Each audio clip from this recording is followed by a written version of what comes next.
Price Lord. இயேசு கிறிஸ்துவ நாமத்துக்கு ஸ்தோத்திரம் உண்டாவதாக. எல்லோரும் எப்படி இருக்கிறீங்க? ஒவ்வொரு நாளும் இந்த வார்த்தை தேவ வார்த்தை கேளுங்க.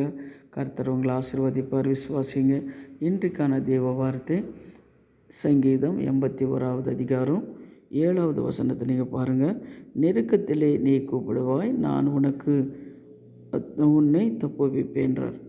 நெருக்கத்தில் நீங்கள் கூப்பிடும்போது அவர் உங்களை தப்புவிக்கிற தேவனாக இருக்கிறார். என்ன நெருக்கம் இருந்தாலும் சரி, என்ன கஷ்டங்கள் இருந்தாலும் சரி, அவங்கக்கிட்ட நீங்கள் அவர் கூப்பிடும்போது அவர் உங்களுக்கு விடுதலை கொடுக்குற தேவனாக இருக்கிறார் என்று நாம் பார்க்குறோம். அதே போல் வனாந்தரத்தில் ஆகார் பாருங்கள். அந்த ஆகாருக்கு யாருமே இல்லை. ஒரு அடிமையான பொண்ணு. ஆனால் அந்த குழந்தைனை கூட்டிகிட்டு வனாந்தரத்தில் போகும்போது அவள் எடுத்துகிட்டு போன ஆகாரமும் தண்ணீரெல்லாம் அது காலி ஆயிடுச்சு. அப்போ என்ன பண்ணுது, அங்கே 4 பக்கத்தில் சுற்றி பார்க்கும்போது யாரும் இருக்க மாட்டாங்க. யார் உதவி செய்கிறவங்களும் அங்கே இருக்க மாட்டாங்க. அவள் என்ன பண்ணுறான், கர்த்தரை நோக்கி கூப்பிடுறான்.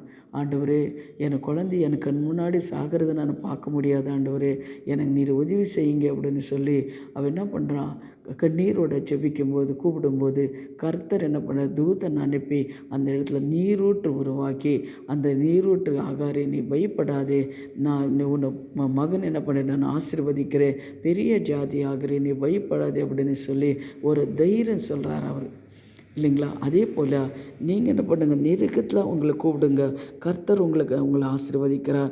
அதே பாருங்கள் 10வது வசனம், அதே 81:10 பாருங்கள். 81:10 நீங்கள் பார்க்கும்போது, உன்னை எகிப்து தேசத்திலிருந்து புறப்பட்ட பண்ணினா உன்னை தேவனாகிய கர்த்தர் நானே, உன் வாயை வெறுவாய் திரு, அப்பொழுது நெருப்புவேன் என்றார். எகிப்து தேசத்தில் என்ன பண்ணாங்க, இஸ்ரவேல் ஜனங்களெல்லாம் தேவனுக்கு விரோதமான காரியங்களை செய்து கொண்டு பார்வன் ராஜுக்கு அடிமையாக இருந்தாங்க. அந்த விக்கிரக ஆராதனைகள் எல்லாம் செஞ்சு கொண்டு இருந்தாங்க. தேவன் வேதனைப்படுத்தினாங்க, துன்பப்படுத்தினாங்க. ஆனாலும் அந்த நெருக்கத்தில் என்ன பண்ணார், தேவனை நோக்கி கூப்பிட்டார் அப்படின்னு சொல்லி நம்ம பார்க்குறோம். அப்போ நோக்கி கூப்பிட்டதுனாலே மோசேனை தெரிந்து கொண்டு எகிப்து தேசத்திலிருந்து அவங்களை விடுதலை கொடுத்தார் அப்படின்னு நம்மளுக்கு எல்லாருக்கும் தெரியும். வனாந்திரத்தில் 40 வருஷமாக அவங்களை போஷித்தாருன்னு நம்மளுக்கு தெரியும்.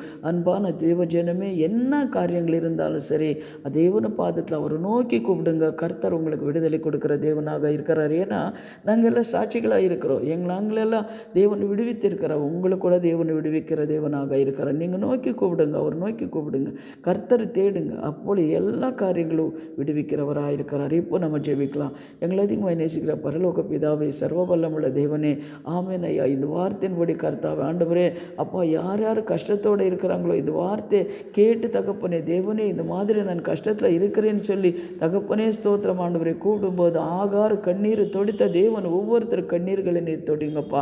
தேவனுக்கு ஸ்தோத்திரம் ஆண்டவரே. கர்த்தாவே, என்ன தடைகள் இருந்தாலும் அவங்கள விட்டு விலகட்டும். இயேசுவின் நாமத்தில் ஜெபிக்கிறோம் பிதாவே, ஆமென். God bless you. தேவன் உங்களை ஆசீர்வதிப்பார்.